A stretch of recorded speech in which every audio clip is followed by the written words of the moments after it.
তোমরা পৃথিবীতে আমার কাজ করো, সঠিক সময়ে আমার ইবাদত করো, আর পৃথিবীর সমস্ত খারাপ কাজ থেকে তোমরা বেঁচে থাকো, তাহলে তোমাদের জন্য সুন্দর উৎকৃষ্ট আমি বাগান তৈরি করে রেখেছি, অর্থাৎ তোমাদের জন্য জান্নাত নির্মাণ করে রেখেছি। এই জান্নাত তোমাদের জন্য কায়েম আছে, প্রতিষ্ঠিত আছে। এই জান্নাতে তোমরা প্রবেশ করবে।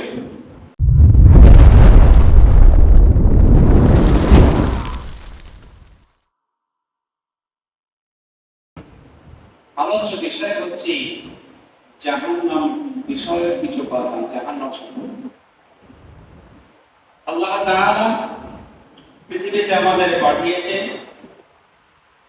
এই পৃথিবীতে আল্লাহ তাআলা আমাদেরকে পাঠিয়েছেন তার মহান একটা উদ্দেশ্য নিয়ে, যে ও পৃথিবীর বুকে ও মানুষেরা তোমাদেরকে পাঠিয়েছি, তোমরা পৃথিবীতে এসেছো, তোমরা পৃথিবীর সুখ স্বচ্ছন্দ ভালোবাসা মহব্বত প্রীতি আনন্দ পৃথিবীর সব রকমের স্বাদ তোমরা গ্রহণ করবে, কিন্তু ইল্লা লিয়াবুদু, তার সঙ্গে আল্লাহ তাআলা শর্ত বেঁধেছেন আমার ইবাদত করবে।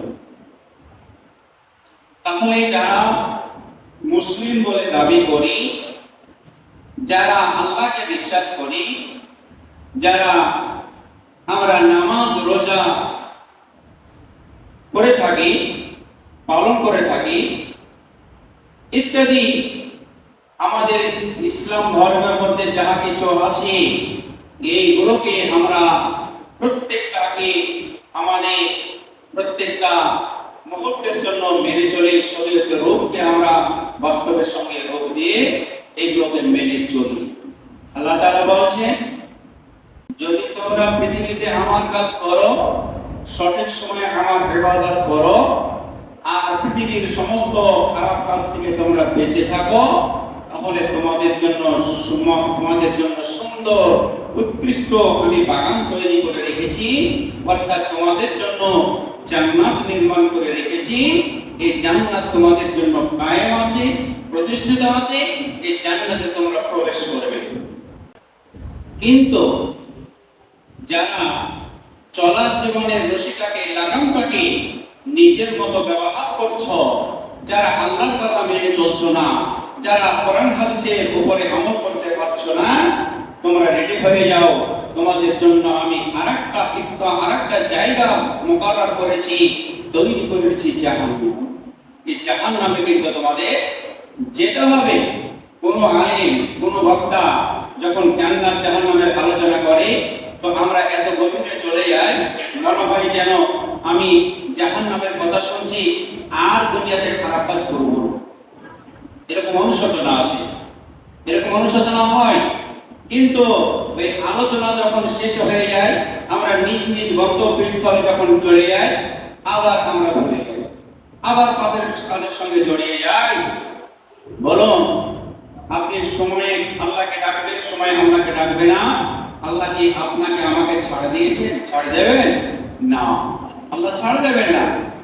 তাহলে আল্লাহ তাআলা মানুষের হিসাব নিকাশ প্রত্যেকে আল্লাহ তাআলা মাপবেন, ওজন করবেন, আর যার গাড়ির পাল্লা হালকা হয়ে যাবে সেই জাহান্নামে যাবে। তো এই জাহান্নামটা কত ভয়ানক জায়গা, কত ভয়ানক জিনিস, এটা আপনার আমার কথাই নয়, আল্লাহ তাআলা তার ভাষাতে বর্ণনা করেছেন। আল্লাহ তাআলা কি বলছেন?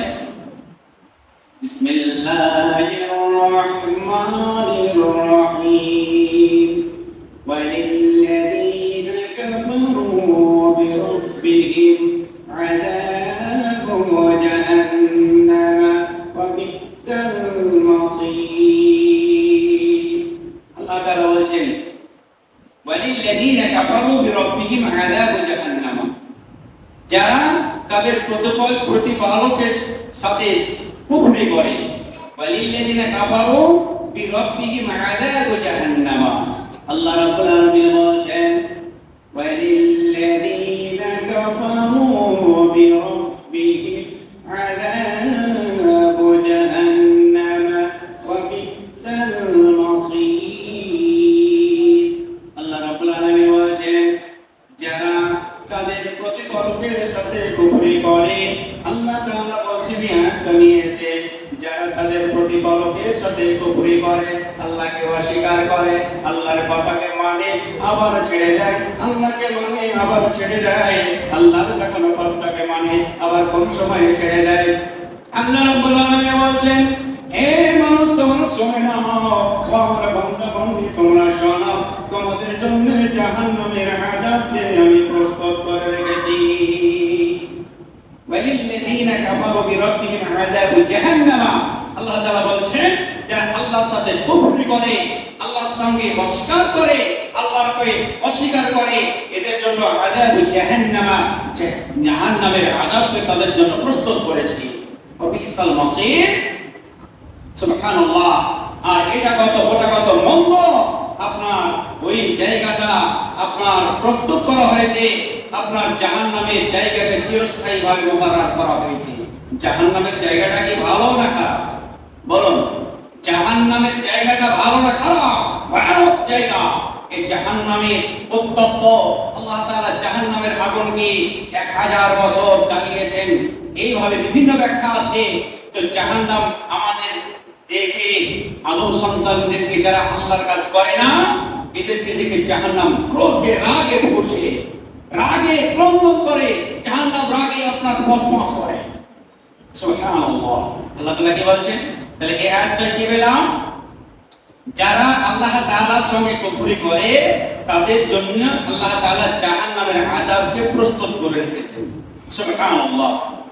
ইযা উলকু ফিহা সামি'উ লাহা শাহীকুন ওয়া হিয়া তাফুর।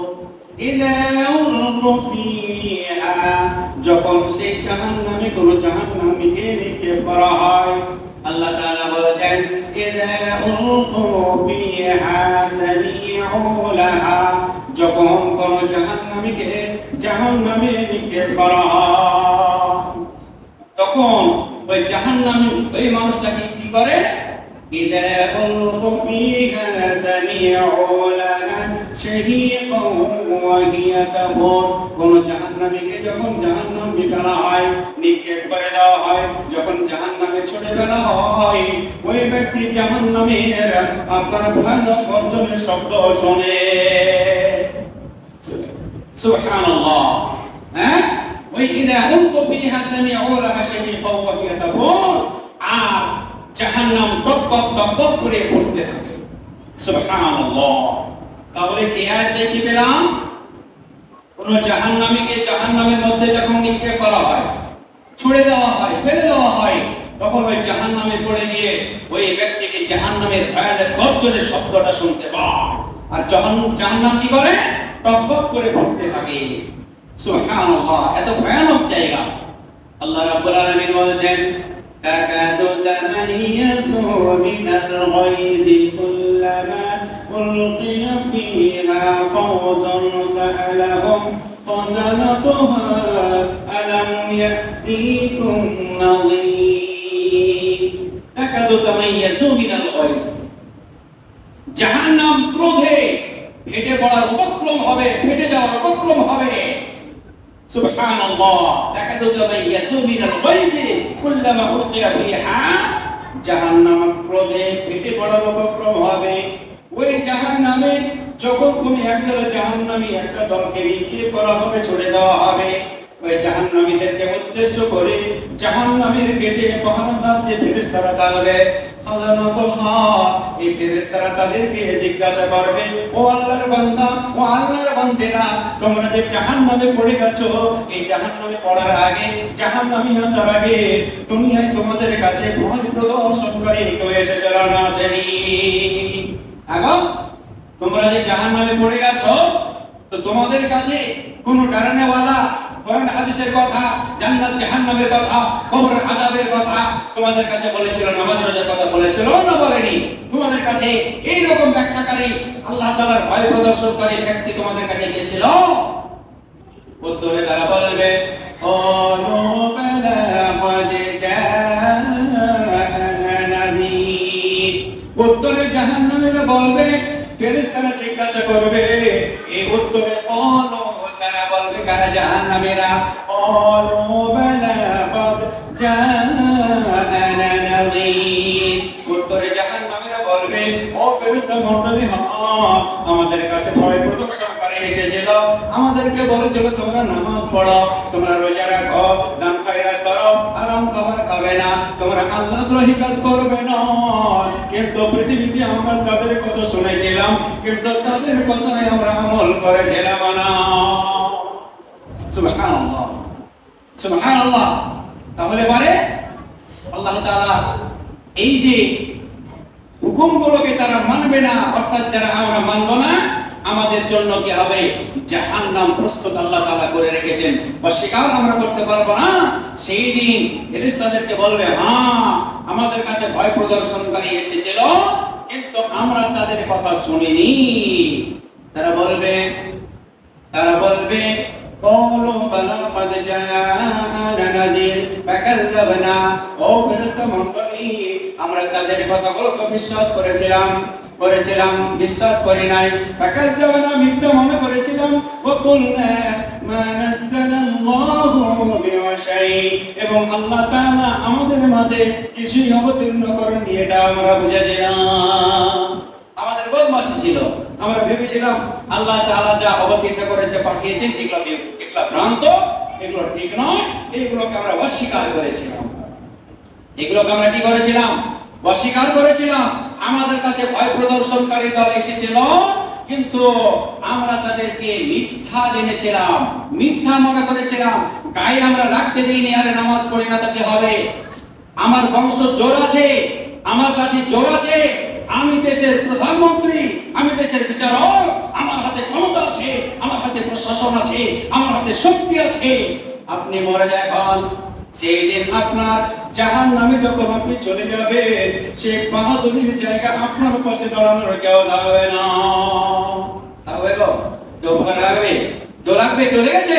লাগবে না। অতএব আপনাকে একাই এসেছেন, একাই হিসাব দিতে হবে, একাই আপনাকে সেই জায়গায় পৌঁছাতে হবে। আপনার হিসাব নিকাশ আপনাকে যাওয়ার জন্য তৈরি থাকতে হবে। সুবহানাল্লাহ, সুবহানাল্লাহ। তাহলে এরা কি বলবে? যে আমাদের কাছে ভয় প্রদর্শনকারী এসেছিল, আমরা তাদেরকে মিথ্যা মনে করেছিলাম, আমরা তাদেরকে মিথ্যা বলেছিলাম। আল্লাহ তাআলা যে কিছু যা কিছু নাযিল করেছিলেন, অবতীর্ণ করেছিলেন, এগুলোকে আমরা বেমালুম অস্বীকার করেছিলাম। আল্লাহ কিছু অবশ্যই মানে নাযিল করেননি, এরকম আমরা আখ্যা দিয়েছিলাম। সুবহানাল্লাহ। ফেরেশতারা বলবেন, তোমরা কত গোমরাহির মধ্যে পড়ে গেছো, আফসোস তোমাদের, ধিক্কার তোমাদের। তোমরা জাহান্নামে কেঁদে কেঁদে ব্যস্ত হয়ে যাবে। তোমরা মৃত্যু কামনা করবে, তোমরা জীবিত কামনা করবে, বলবে আল্লাহ গো আমাদেরকে আবার যাওয়ার পারমিশন দাও, দুনিয়ায় আবার যাব, শুধু তোমার কাজ করব, তোমার কাজ করব, কোনদিন অন্যায় কাজের সঙ্গে আর আপোস করব না।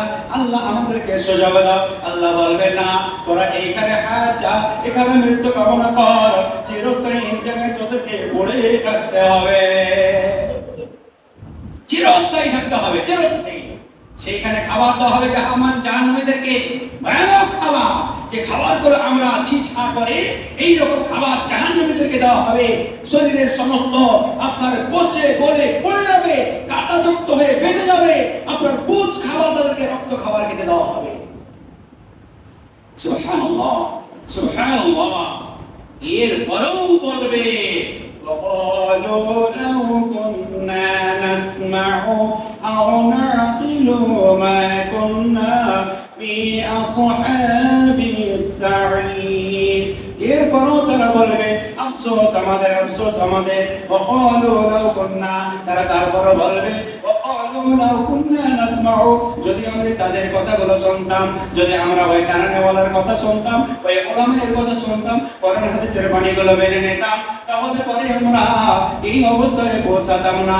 وقالوا لو كنا نسمع, যদি আমরা শুনতাম, আর না গেলো আমাদের বিবেক বুদ্ধি জ্ঞান দিয়ে বিবেচনা করতাম, হ্যাঁ যেগুলো বলেছে ঠিক, তাহলে আমরা আজকে জাহান্নামে হতাম না। সুবহানাল্লাহ। জাহান্নামের মধ্যে সবচেয়ে ছোট্ট একটা আযাব দেওয়া হবে। জাহান্নামে সবচেয়ে একটা ছোট্ট আযাব প্রয়োগ করা হবে, দেওয়া হবে। সেটা হচ্ছে একজন ব্যক্তির দুই পায়ে আপনার জুতো পরিয়ে দেওয়া হবে জাহান্নামে। সুবহানাল্লাহ। আল্লাহ রাসূলের চাচা আবু তালিব আল্লাহ রাসূলকে সমস্ত ধরনের সহযোগিতা করেছিলেন, সমস্ত ধরনের দ্বীন ইসলাম প্রচারের জন্য সহযোগিতা করেছিলেন। কিন্তু মরার প্রাক্কালে যখন তিনি মৃত্যু মুখে পতিত এই রকম সময়ে বিশ্বনবী এসে বলেছেন, চাচা একবার কালেমে শাহাদাতটা পাঠ করো, বাকি দায়িত্ব আমার। তার চাচা মুহাম্মদ সাল্লাল্লাহু আলাইহি ওয়াসাল্লামকে বলেছিলেন, আজ যদি আমি কালেমে শাহাদাত পড়ে এই অবস্থায় মুসলমান হয়ে যাই, বিধর্মীরা বলবে ভয়ে মুসলিম হয়েছে, অতএব আমি এটা করতে পারবো না। মুসলমান হননি, এই মুসলমান না হওয়ার কারণে, কালেমে শাহাদাত না পড়ার কারণে বিশ্বনবী তার চাচা আবু তালিব যখন মারা গেল, বিশ্বনবী থুতু, পবিত্র থুতু তার চাচার শরীরে মাথা থেকে লাগাতে শুরু করলেন। লাগাতে লাগাতে লাগাতে দুই পায়ের টাকনো পর্যন্ত চলে এলো। আল্লাহ রাব্বুল আলামিনের অর্ডার হলো, এ মুহাম্মদ সাল্লাল্লাহু আলাইহি সাল্লাম, তোমার চাচাকে ছেড়ে দাও, যেহেতু তোমার চাচা মুশরিক, তোমার চাচা বেধর্মী, কালেমে শাহাদাত পড়েনি, অতএব তার একটুখানি আযাব আমি দেব, তুমি তাকে ছেড়ে দাও। বিশ্বনবীকে অর্ডার হলো, আল্লাহর নবী আর পারলেন না। আল্লাহ রাব্বুল আলামিন বলছেন, কিয়ামতের প্রান্তরে জাহান্নামে আমি সবচেয়ে ছোট্ট আযাব দেব তাকে, সবচেয়ে ছোট্ট শাস্তি হবে তার। জাহান্নামের আগুন দিয়ে খড়ম তৈরি করা হবে, দুটো তৈরি করা হবে, আর মুহাম্মদ সাল্লাল্লাহু আলাইহি ওয়াসাল্লামের দুই পায়ে আপনার পড়িয়ে দেওয়া হবে। যেমন দুই পায়ে পরানো হবে জাহান্নামের ওই আপনার খড়ম বা জুতো দুটো, দুই আপনার বলা হয় যে হাদিসে এইরকম স্পষ্ট এসেছে যে মুহাম্মদ সাল্লাল্লাহু আলাইহি ওয়াসাল্লামের চাচার মাথাটা টকবক টকবক করে মগজগুলো এমন ভাবে ফুটবে যেমন ভাত চাপান, ভাতটা যেমন ফুটতে ফুটতে আপনার মালগুলো উপরের দিকে টকবক করে ফুটে, এই রকম ভয়ানক ভাবে মুহাম্মদ সাল্লাল্লাহু আলাইহি ওয়াসাল্লামের চাচার মগজগুলো টকবক করে ফুটবে আর পড়বে। যদি এটা হয় জাহান্নামের সবচেয়ে ছোট্ট শাস্তি, আমরা রাত দিন 24 ঘন্টায় কি পরিমাণে পাপ করি, কতটা পরিমাণে অন্যায় করি, কতটা পরিমাণে অন্যায়ের সঙ্গে সাপোর্ট করি, আমাদের কি অবস্থা হবে। সুবহানাল্লাহ। আমাদের চামড়াটা মোটা হয়ে গেছে, আমাদের চামড়া কি হয়েছে, মোটা হয়েছে। একজন সিআই অফিসার একটা উদাহরণ দিয়ে বলছেন, ছোটখাটো যদি আমাদেরকে গালি দেয়, ওই গালিগুলো আমাদের গায়ে লাগে না। কেন? বলছে ওই গালিগুলো রাত দিন খেয়ে খেয়ে চামড়া মোটা হয়ে গেছে। বুঝতে পেরেছেন? তো আমাদের রাত দিন কোরআন হাদিসের আলোচনা হয়, কিন্তু তারপরও আমরা কিভাবে অন্যায় কাজের সঙ্গে আমরা জড়িয়ে থাকতে পারি। আরেকটা বলবো, ছোট্ট একটা আযাব, যারা আমরা পোশাক পরিধান করি, বিশেষ করে পুরুষদের জন্য। এইখানে বিশ্বনবী হুজুর সাল্লাল্লাহু আলাইহি ওয়াসাল্লাম বলেছেন, যারা নিজের পোশাকটা গোড়ালির নিচে পরিধান করবে, প্যান্ট পরেন, পায়জামা পরেন, লুঙ্গি পরেন, আরো কিছু পরেন, যারা এই লুঙ্গি বা প্যান্ট বা পায়জামা আপনার গিরার নিচে পরবে, আল্লাহ তাআলা তাদের দিকে রহমতের দৃষ্টিতে তাকাবে না, আর তাদের ওই জায়গাগুলোকে জাহান্নামের আগুন দিয়ে পোড়ানো হবে, আর তারা চলতে থাকবে, আল্লাহ ভালো থাকবে। একটা টাইম শেষে একটা ছোট্ট হাদিস বলবো। হাদিসের রাবী আবু ওয়াইল, তিনি বলছেন যে আমি আব্দুল্লাহ ইবনে মাসউদের সঙ্গে বের হলাম। তা আমাদের সঙ্গে রাবী ইবনে খাইসুম বলে একজন সাহাবী আছেন। আমরা যেতে যেতে যেতে যেতে এক কামারের দোকানের সামনে এসে পৌঁছে গেলাম। ওই সময় কামারের ঘরে যে কাজ করে মিস্ত্রি একটা লোহাকে আগুনের ভিতর ভরেছে, আর আগুনে কিছুক্ষণ পোড়ানোর পরে লোহাটাকে বের করেছে, লাল রং হয়ে একবারে বেরিয়ে গেছে। এমন সময় আবু ওয়াইল বলছেন, বন্ধুরে আমাদের সঙ্গে আব্দুল্লাহ ইবনে মাসউদ আছে আর রাবী ইবনে খাইসুম। রাবী ইবনে খাইসুম ওই ব্যক্তির লোহাটাকে যেমন বের করেছে, লোহার এই অগ্নিশিখাটাকে দেখেছেন, সঙ্গে সঙ্গে তার জাহান্নামের চিত্রকালোচনা মনে পড়ে গেছে। এমনি সময়ে জাহান্নামের দৃশ্যটাকে তার প্রেমে নিয়ে এসেছে, আর জাহান্নামের দৃশ্যটাকে ফলো করে এই লোহাটাকে গরম করা দেখেছে, আর ভাবতে ভাবতে বেহুশ হয়ে পড়ে গেছে। সুবহানাল্লাহ। কি আল্লাহকে ভয় করত! একটা উদাহরণ শুধু জীবনে নেবেন, কি আল্লাহকে ভয় করত, বেহুশ হয়ে গেল, বাড়ি নিয়ে আসা হলো। আব্দুল্লাহ ইবনে মাসউদ বলছেন, আমরা বহু চেষ্টা করলাম, তার দেখভাল করলাম, কিন্তু আমার যতদূর মনে পড়লো, আমি যতক্ষণ তার দেখভাল করেছি ততক্ষণ পর্যন্ত আর তাকে আমি ফিরে আসে মারা গেছে। সুবহানাল্লাহ, সুবহানাল্লাহ। একটা উপমা, উদাহরণ, এক্সাম্পল দেখে নিজের জীবনটা শেষ করে দিল। কতটা আল্লাহকে ভয় করত। আর আমরা রাত দিন আল্লাহর এত দ্রোহী কাজ করি, এত কোরআন হাদিসের খারাপ কাজ করে, তারপর আমরা আশা করি যে আমরা ভালো আছি। অনেকে বলে নামাজ পড়ে না জানিয়ে হয়েছে রে, ওর থেকে আমার ইমানের জোর বেশি। আরে বেয়াদব, তুমি তো টোটালি আল্লাহকে ডাকো না, আমার কোন মুখে বলো যে আমি নামাজ পড়ি না, তোমার থেকে আমি ইমানদার বেশি। এই মর্মে শুধু জাহান্নামের বিষয়ে যদি আলোকপাত করা হয়, আপনার এত কিছু আলোচনা আছে, শুনতে শুনতে আমাদের সময় লেগে যাবে। তোমার বিষয় এটাও একটা আলোচনা প্রয়োজন পয়েন্ট। অতএব আমি বলবো, মা খালা বোনেরা, ভাই আব্বা জানেরা, আমরা কখন চলে যাব? যদি আবু তালেবের দশা এরকম হয়, তাহলে পরে আমরা কি অবস্থায় আছি, কতটা পরিমাণ আমাদের পাপ হয়, নিজেকে নিয়ে গবেষণা করুন। জাহান্নামে যখন গোটা বডিতে আপনার পোড়ানো হবে, তখন কিন্তু আপনি কাঁদবেন, আফসোস করবেন, আপনাকে উদ্ধার করে নেওয়া কেউ থাকবে না। আল্লাহর কাছে পরিশেষ দোয়া, আমরা দোয়া করি, রব্বানা আতিনা ফিদ দুনিয়া হাসানা ওয়া ফিল আখিরাতি হাসানাতাও ওয়া কিনা আযাবান নার।